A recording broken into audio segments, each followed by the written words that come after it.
eu la conviction que je devais partager ce qu'il y avait sur mon cœur, ce que j'avais prévu. La suite de ce qu'on avait vu il y a 3 semaines, les bonnes priorités bénissent la vie. Et aujourd'hui, j'aimerais qu'on voit ensemble béni par de bonnes priorités.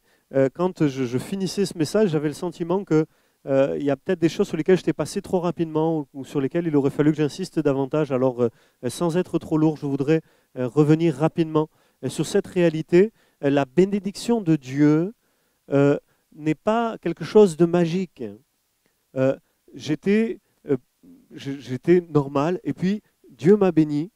Tac, j'ai reçu une auréole où j'ai vu un ange et une étoile m'est apparue et tout à coup j'ai été béni parce que un a prié ou un autre, où j'ai été là-bas, où il s'est passé ceci et tout à coup j'ai été béni. Moi je ne crois pas que la bénédiction de Dieu ça marche comme ça, en tout cas pas toujours.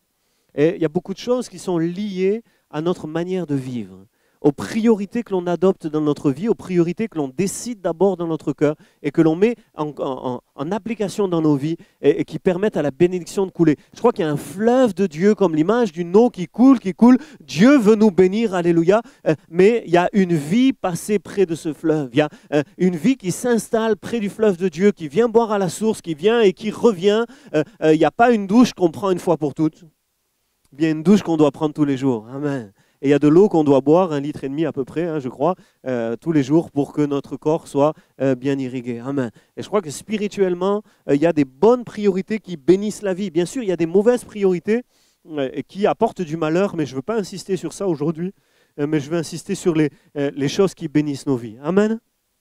Amen. Et en particulier souligner que ce sont les bonnes priorités vécues, pratiquées, qui bénissent nos vies. J'avais dit déjà, et je veux revenir sur cette idée, Jésus avant moi. J'aimerais qu'on lise ensemble dans Luc chapitre 14 et verset 26, un verset qui m'a interpellé dernièrement. Si quelqu'un vient à moi, dit Jésus. Luc 14, 26 et 33, nous lisons ces versets. Si quelqu'un vient à moi, et ce matin, nous aimerions inviter tous ceux qui sont ici à venir à Jésus, mais à venir comme Jésus le désire, comme Jésus désire que l'on vienne vers lui. Jésus dit, appelle les hommes et dit, venez à moi, vous tous qui êtes fatigués et chargés, et je vous donnerai du repos. Amen. Jésus nous appelle à lui, mais il y a une manière de venir à lui qui bénit nos vies. Alléluia. Il y a ceux qui viennent chercher un verre d'eau une fois qu'ils ont bu, ils ont encore soif, et il y a ceux qui viennent à la source et qui laissent la source couler sur leur vie. Pour que la source coule toujours sur ta vie, il y a une mise en pratique de ces versets que nous lisons maintenant. Luc chapitre 14, 26, si quelqu'un vient à moi, s'il ne hait pas son père, la version français courante dit, s'il ne me préfère pas à son père, sa mère, sa femme, ses enfants, ses frères et ses sœurs, et même à sa propre vie. Et même à sa propre vie, il ne peut être mon disciple. Le verset 33 dit, ainsi donc, quiconque d'entre vous ne renonce pas à tout ce qu'il possède ne peut être mon disciple. Ici, on a une question de priorité. On a une question de préférence. Il faut que Jésus passe avant tout. Et ça ne doit pas être seulement théorique, mais ça doit être réel. J'avais à cœur de donner cet exemple, alors je vais le donner, mais en disant que si Jésus est avant moi, ça veut dire que ses intérêts passent avant les miens. Vous voyez, au début, on vient à Jésus parce qu'on a bien compris que Jésus va nous apporter le bonheur. Il y a des gens peut-être qui doutent là ici? Non? Dites aux voisins, c'est sûr, Jésus t'apporte le bonheur. Alléluia. C'est sûr, Jésus t'apporte le bonheur. Le vrai bonheur, c'est Jésus dans ton cœur. Alléluia. On vient à Jésus parce qu'on sait qu'il nous apporte le vrai bonheur. Et c'est vrai que Jésus nous bénit. Mais on a besoin de comprendre ceci. Je viens parce que j'ai compris que Jésus me bénit, mais après, pour que la bénédiction s'étende dans ma vie, il faut que je comprenne ceci. La vraie bénédiction, c'est quand Jésus passe avant moi. C'est quand ses intérêts prévalent sur les miens. C'est quand je peux faire cette prière et dire, Seigneur, non pas ma volonté, mais la tienne. Il y a des années de cela, j'étais amoureux d'une jeune fille qui s'appelle Audrey. Et je pensais vraiment fortement à elle matin, midi et soir, et même plus que ça. Et je lisais la Bible dans le Juge chapitre 20, si vous voulez regarder avec moi, et Dieu m'a parlé au travers de ce texte, et j'ai vécu une expérience dont je ne sais pas si j'en ai déjà parlé, mais je crois que ça illustre, en tout cas j'avais à cœur de partager ça, ça illustre ce que je veux dire ici. Dans Juge, excusez-moi, chapitre 20, verset 18, c'est un texte qui parle de conflits entre tribus en Israël. Bon, je ne rentre pas dans les détails de l'histoire, mais il y a un détail là qui est important et qui m'a particulièrement interpellé et qui illustre ce que je suis en train de dire. Les enfants d'Israël, au verset 18 du chapitre 20 de Juge, les enfants d'Israël se levèrent, montèrent à Béthel et consultèrent Dieu. Voilà, ils consultent Dieu. En disant, la question qu'ils posent, c'est qui de nous montera le premier pour combattre les fils de Benjamin? Et l'Éternel répondit, Judas montera le premier. Et ce qui est terrible dans ce texte, si vous le lisez, quand vous lisez la suite, si vous pouvez le faire tranquillement, c'est qu'ils demandent qui montera le premier. L'Éternel leur dit, Judas montera le premier, et catastrophe, ils perdent. Alors, un peu plus loin, au verset 23, les enfants d'Israël montèrent et ils pleurèrent devant l'Éternel jusqu'au soir. Donc là, ils ont passé des heures à pleurer devant Dieu. Ils consultèrent l'Éternel en disant, voilà, écoutez, ça a un peu changé, la manière de parler a changé déjà, en disant, non plus qui montera le premier, mais dois-je m'avancer encore pour combattre les fils de Benjamin, mon frère? L'Éternel lui répondit, qu'est-ce qu'il répond le Seigneur? Il dit, montez, montez contre lui. Et là, à nouveau, ils y vont, la raclée, ils perdent. Alors, c'est déboussolant un peu ce texte. Et puis, verset 27, les enfants d'Israël consultèrent l'Éternel. C'est là que se trouvait alors l'arche de l'alliance de Dieu. C'était Phiné, fils d'Éléazar, fils d'Aaron, qui se tenait à cette époque en présence de Dieu. Et ils dirent, et cette fois-ci, vous voyez, c'est ni comme la première ni comme la deuxième fois. Ils dirent, dois-je marcher encore pour combattre les fils de Benjamin, mon frère, ou dois-je m'en abstenir? L'Éternel leur dit, montez, demain je les livrerai entre vos mains, et c'est ce qui va se passer, c'est là qu'ils auront la victoire. C'est là qu'ils auront la bénédiction dans leur contexte à eux. La victoire est venue non seulement quand ils ont consulté Dieu, mais quand ils ont accepté devant Dieu que Dieu leur dise oui ou non. Dois-je aller ou dois-je m'abstenir? Avant, ils disaient qui montera en premier? Avant, ils avaient dit mais dois-je m'avancer encore? Ben oui, il fallait que Judas aille en premier, il fallait qu'il s'avance encore. Mais ils n'avaient pas encore envisagé la possibilité que Dieu leur dise oui ou non. C'est quand ils ont renoncé à leur projet personnel qu'ils ont pu enfin rentrer dans le projet de Dieu. Et il y a des années de cela, alors que j'ai lu ce texte, vraiment, je sentais que Dieu me parlait. Bon, de toute façon, je pensais qu'à ça. Hein. Je pensais à la femme que j'aimais, je pensais qu'à ça. Et en lisant ce texte, vous voyez, je pensais à elle, mais là, j'étais touché. Et j'ai dit, Seigneur, eh ben, si tu ne veux pas que ce soit elle, tant pis, ce ne sera pas elle. J'ai dit, Seigneur, moi, je renonce. Je l'aime, mais je t'aime plus qu'elle. Je renonce. Vous voyez, j'attendais une réponse. Ça faisait des mois que j'attendais une réponse de Dieu pour savoir si c'était elle ou pas. Et c'est là, quand j'ai dit je renonce, quand j'ai fait une croix sur ma volonté personnelle, quand j'ai dit Jésus, tu passes avant moi, c'est là que Dieu m'a répondu, il m'a dit, c'est bon, c'est elle. Alléluia. Amen. Amen. Et Dieu m'a béni. Elle va se lever, Audrey, elle va se lever. Non, c'est bon là. Alléluia. Et Dieu m'a béni au travers d'elle. Je dis ça parce qu'une fois, il y a quelqu'un qui m'a dit, mais ta femme, je ne sais même pas qui c'est. Hein, bon, c'est vrai que les pasteurs ont fait plein de choses, mais voilà, elle est là. Alléluia. Merci Seigneur. Une illustration très simple. Chacun dans nos vies, il y a des moments, et assez souvent, j'ai donné un exemple, je pourrais en donner d'autres, je veux passer maintenant, où Jésus doit passer avant moi. Et où il y a des situations très concrètes, où on doit dire, Seigneur, je renonce à moi-même, à ma volonté, pour faire la tienne. Amen, c'est assez clair ce que j'ai dit là? Alléluia, c'était juste un rappel, Jésus avant moi. Un rappel aussi sur une deuxième pensée, les autres avant moi. Je ne veux pas être long sur ça non plus, mais 1 Corinthiens chapitre 10, verset 24 le dit clairement que personne ne cherche son propre intérêt, mais que chacun cherche celui d'autrui. Je ne sais pas si vous connaissez ce bonheur de rendre les autres heureux.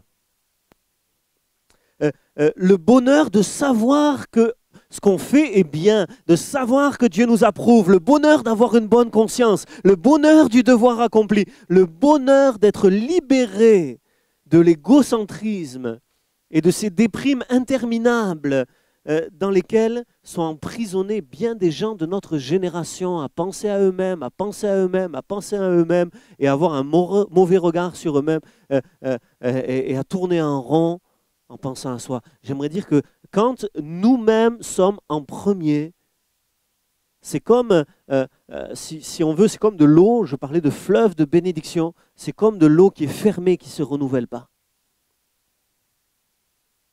Quand un homme, une femme se fait passer soi-même en premier, il pense à soi, mais l'eau n'est pas renouvelée. Il n'y a pas de renouvellement, parce que ce n'est pas ça la pensée de Dieu pour l'être humain.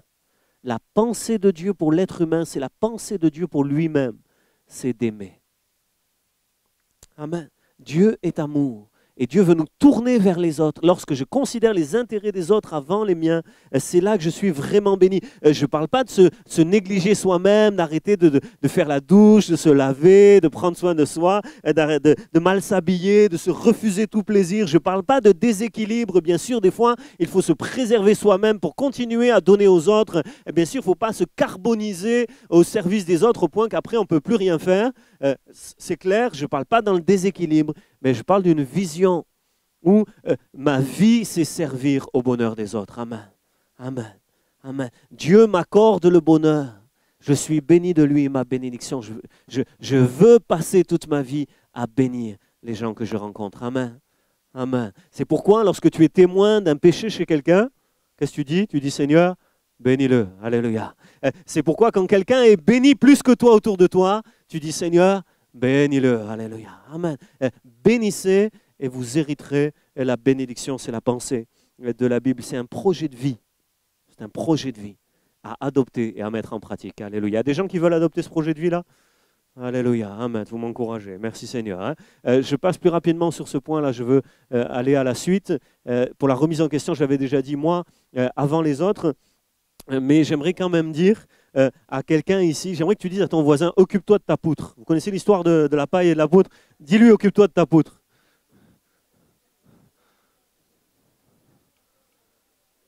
Parce que c'est les autres avant moi, mais pas pour la remise en question. Je veux passer rapidement, j'ai d'autres choses, mais voilà. Il y a une paille, il y a une paille dans l'œil de l'autre, mais d'abord occupe-toi de ta poutre. Si éventuellement quelqu'un te demande d'enlever une paille, ok, mais sinon laisse-le tranquille avec sa paille, occupe-toi de ta poutre. Alléluia. Je passe à la suite. Je crois ce point vraiment essentiel, le salut avant le confort. On est dans une société de confort, de recherche du bien-être personnel et en courant sans cesse vers le confort, vers le mieux-être, on oublie la priorité des priorités. Notre génération, les gens en France, peut-être quelques-uns au milieu de nous, ont oublié que la priorité des priorités, c'est de sauver son âme. C'est de sauver son âme. La Bible dit que Dieu a tant aimé le monde qu'il a donné son Fils unique afin qu'en croyant en lui, nous ayons la vie éternelle. Alléluia. Les hommes sont tellement préoccupés de se construire des maisons, de gagner de l'argent, de bâtir des familles, de construire des choses pour la terre qu'ils oublient qu'on n'est que de passage sur cette terre.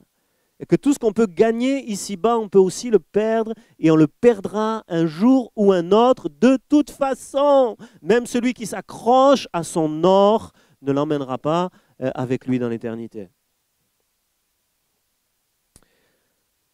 On ne fait que passer. Et l'essentiel, c'est de sauver son âme. Avoir une belle vie, riche, pleine de belles expériences pour finir en enfer, ça n'aurait pas de sens. Je ne sais pas ce que vous en pensez. Ça n'aurait pas de sens. La Bible dit dans Luc chapitre 19, verset 10, « Je suis venu, le Fils de l'homme, Jésus est venu, pour chercher et sauver ceux qui étaient perdus. » Et ce matin, j'aimerais te dire, sauve ton âme en la donnant à Jésus. Alléluia. Sauve ton âme, pas en la gardant pour toi, mais en la donnant à Jésus qui est venu chercher et sauver ce qui était perdu. Fais de lui ta priorité, c'est là que se trouve la vraie bénédiction. Amen. En disant cela, j'aimerais aussi interpeller les gens qui pensent être sauvés ici et qui ont cette conviction d'être sauvés, d'avoir donné leur vie à Jésus déjà. Je crois qu'il y a un piège. Il y a un piège, là, écoutez bien, il y a un piège. Il y a un piège pour ceux qui sont sauvés aujourd'hui au XXIe siècle, le piège d'une vie confortable, où on est accepté de tous, apprécié par un entourage choisi, trié sur mesure. Oui, s'il y a des gens qui ne nous apprécient pas, qu'est-ce qu'on fait, hein? Chacun sa vie, hein? On choisit les gens qui sont cool pour être autour de nous, c'est normal. Mais le piège d'une vie confortable, où on fréquente des gens triés sur mesure, plus de risques, on ne témoigne plus, au moins on ne risque pas d'être refoulé. Hein? Et pourtant, le salut que tu as reçu, c'est aussi une priorité de le partager à ceux qui t'entourent. En tout cas, c'est la priorité de Dieu. C'est la priorité de Dieu. Que tous les hommes soient sauvés et parviennent à la connaissance de la vérité. Amen. Et hier, j'étais très encouragé, alors que je préparais ces choses, je priais dans mon cœur, j'étais très encouragé de voir revenir de la rue une dizaine de personnes là, de notre église qui étaient sorties dans la rue pour faire connaître le concert avec Manu la semaine prochaine, samedi soir à 18h, et tous les événements du week-end, voilà, désireux d'aller au contact des populations pour faire connaître Jésus. Cette semaine, tous les soirs à 19h, nous aurons un temps de prière. Le thème de prière de ce mois, c'est « Ensemble, unis, ensemble » dans le témoignage. Amen. Ensemble dans le témoignage, parce que nous vivons dans un monde qui a besoin d'entendre parler de Jésus. Comment croiront-ils s'il n'y a personne qui prêche? Amen. Et tu es appelé toi aussi, je crois, dans ce contexte actuel, plus que jamais, écoutez bien, plus que jamais, à être fervent dans la prière et zélé dans le témoignage. Amen. Amen. Sans folie, bien sûr, mais j'aimerais dire, osez faire, osez dire, osez donner la parole de Dieu autour de vous. Alléluia. Et cette semaine, j'ai fait une visite dans une clinique, l'ex-clinique Wilson à Antibes. Là, je pense que plusieurs connaissent. Ça s'appelle Domus Vie maintenant. Bon, voilà, en face du lycée Audiberti, du lycée Wilson. Quand je suis sorti de la visite, c'était la sortie je ne sais plus quelle heure, mais c'était la sortie. Il y avait des centaines d'élèves, là, des dizaines ou des centaines d'élèves qui sortaient. Et là, quand je les ai vus, moi, je me suis dit, mais quel courage il faut. Vous voyez, moi, j'ai pensé aux Gédéons. Gédéons sont des chrétiens comme nous, et ils vont là. Ils y vont là, avec le Nouveau Testament, là. Et moi, là, j'ai vu ces jeunes, là, vous voyez, bon, ils ne sont pas féroces, mais quand même, il faut y aller. Hein. Enfin, c'est ce que j'ai ressenti, vous voyez, je vous le partage. Il faut y aller. Y a un certain inconfort. Il faut sortir de son confort pour porter le salut. Il faut oser. Ah, c'est plus facile de regarder un film à la télévision. Mais ce n'est pas prioritaire. La priorité, c'est le salut, pas le confort. Amen. Je peux entendre amen, il y a des gens qui sont d'accord quand même. Alléluia. Amen. La priorité, c'est le salut. Bravo en tout cas à tous ceux qui considèrent encore que le salut est plus important que le confort.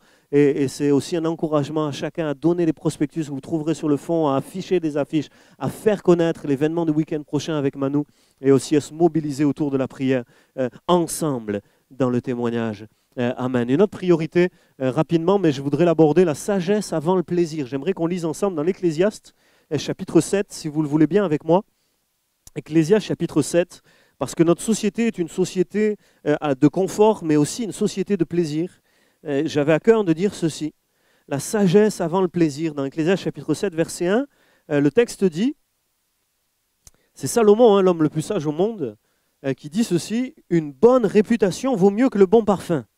Et le jour de la mort, c'est étonnant quand même ce qu'il dit Salomon, le jour de la mort, donc, vaut mieux que le jour de la naissance. » C'est étonnant, C'est peut-être pas ce que vous avez pensé jusqu'à maintenant, mais c'est ce qu'il dit. Mieux vaut aller dans une maison de deuil que d'aller dans une maison de festin. Car c'est là la fin de tout homme. Et celui qui vit prend la chose à cœur. Mieux vaut le chagrin que le rire, car avec un visage triste, le cœur peut être content. Le cœur des sages est dans la maison de deuil, et le cœur des insensés dans la maison de joie. Alors je ne sais pas ce que vous pensez de ce texte, je ne veux pas être très long là non plus, mais je crois qu'il me semble démontrer que tout ce qui nous rend plus sages vaut mieux que ce qui nous rend plus bêtes. Il y a bien des fêtes après lesquelles l'homme a tendance à courir qui le rendent plus bête. Mais le deuil, et c'est l'exemple qu'il prend, mais je pense qu'il y en a d'autres, le deuil, la mort, nous oblige à réfléchir, à prendre les choses à cœur, et du coup nous rend plus sages. Et si ça nous rend plus sages, c'est mieux que ce qui nous rend plus bêtes. Amen. Amen. Et dans ces moments, le deuil que vit la France nous oblige à réfléchir et nous donne une bonne occasion de revenir à Dieu et de devenir plus sage. Amen. De revenir à l'essentiel, aux priorités et de devenir plus sage. Peut-être au milieu de nous, quelqu'un s'est laissé entraîner par des divertissements mondains. Et régulièrement, nous avons dans cette église, ça arrive, des gens qui se laissent entraîner, c'est quand même la tendance de notre époque, dans des choses légères qui salissent l'âme. Mais ce matin, accepte la parole du Seigneur, qui te dit, préfère les lieux et les gens qui te rendront plus sage, même s'ils te reprennent, parce que le verset 5, on ne l'a pas lu, continue en disant, mieux vaut entendre la réprimande du sage que d'entendre le chant des insensés. Préfère la réprimande du sage que le chant des insensés. Amen. Parce que c'est ça qui bénit ta vie. C'est la sagesse qui bénit la vie. Pas le plaisir. Amen. Patrick, il a dit Amen. Il y en a d'autres qui disent Amen. C'est la sagesse qui bénit une vie. Pas la jouissance. Même si, et je l'ai dit, je pense que je l'ai dit ou je ne l'ai pas dit, je l'ai marqué sur ma feuille en tout cas, ça ne veut pas dire qu'on n'a pas le droit d'avoir du plaisir dans la vie. Hein, on est dans l'équilibre, on est bien d'accord. Je finis. Deux autres priorités, mais je vais les passer rapidement. Le fond avant la forme. On était touchés cette semaine, on avait un rassemblement de jeunes à Cannes, là c'était vraiment super. Il y a un prédicateur qui a parlé au-delà des masques. Le cœur compte plus que l'apparence, citant ce texte de Samuel qui dit que l'homme regarde à ce qui frappe les yeux, mais l'Éternel regarde au cœur. Et je crois que c'est important, le fond, la forme, c'est par exemple pour la musique, hein, la forme de la musique c'est le style. La forme c'est le style. Vous voyez ? Le fond, c'est l'adoration. Il y en a qui viennent à l'église, ils aiment le style. Moi, il y a plein de gens qui sont venus ici depuis des années, des gens, disent, oh, c'est bien, c'est un bon style là. C'est bien, le batteur il joue bien. Vous voyez, la forme, ça peut avoir son importance. Vous voyez, la forme, ça a son importance pour attirer ou pour rebuter. Vous voyez, hein, c'est comme les habits, si tu veux, ou le parfum.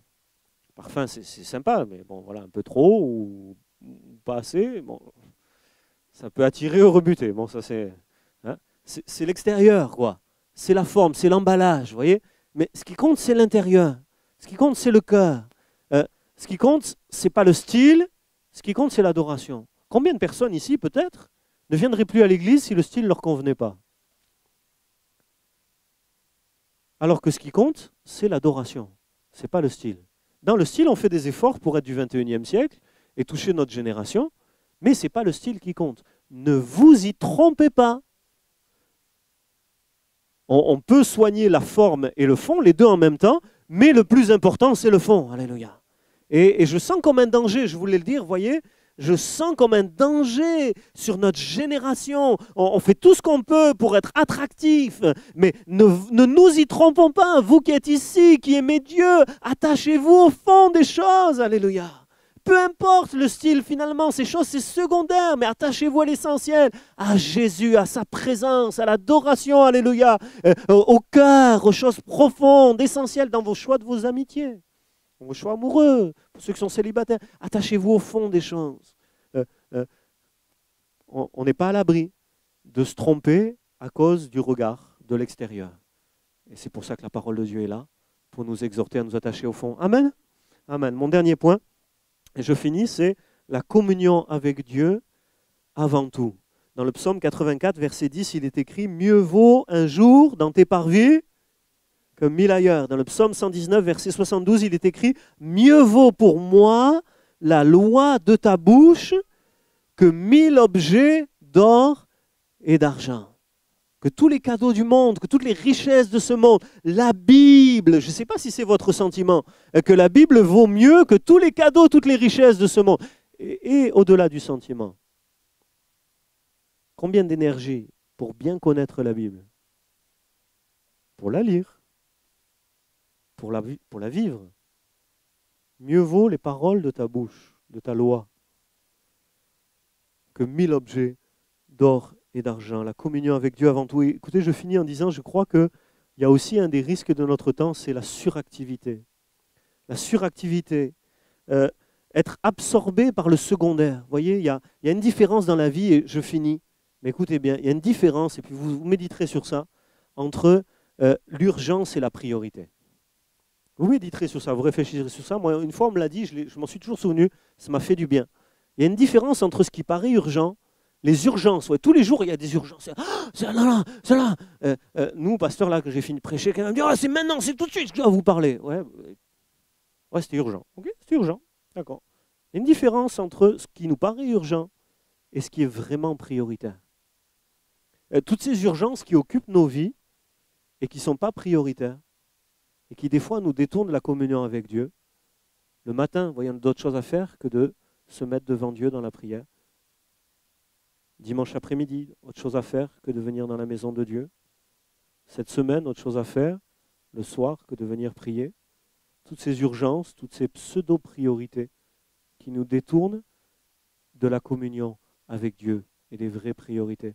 Je crois que c'est un vrai danger et je pensais à cette image, je finis, je pensais à cette image de la vigne dans Jean chapitre 15. Jésus nous compare à des branches de vigne et il dit la vigne, avec les raisins, on doit la couper. On doit émonder. Hein, bon, c'est un mot que je ne connaissais pas, je l'ai appris grâce à la Bible. Hein, merci Seigneur, on apprend des mots. Hein. Émonder, ça veut dire couper, tailler quoi.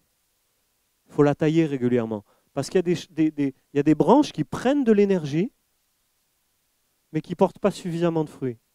Et en les coupant, l'énergie se concentre et ensuite, elle se redéploie et elle permet à de nouveaux fruits de pousser. Depuis combien de temps tu n'as pas émondé ta vie? Depuis combien de temps tu n'as pas coupé des choses secondaires qui t'empêchent de porter du fruit pour Dieu? J'aimerais qu'on ferme les yeux maintenant qu'on ait un temps de prière. Voilà un rappel de quelques priorités essentielles. Revenons à l'essentiel. Faisons de la recherche de la présence de Dieu notre essentiel. Toute cette semaine à 19h pour notre pays, mais aussi pour nous-mêmes parce qu'on en a besoin. Venons chercher la présence du Seigneur. Alors qu'on est tous dans la prière, je vous invite à faire cette prière avec moi. Seigneur, ta présence est mon essentiel. La communion avec toi, c'est ma priorité, Seigneur. Te rechercher, t'aimer, te servir.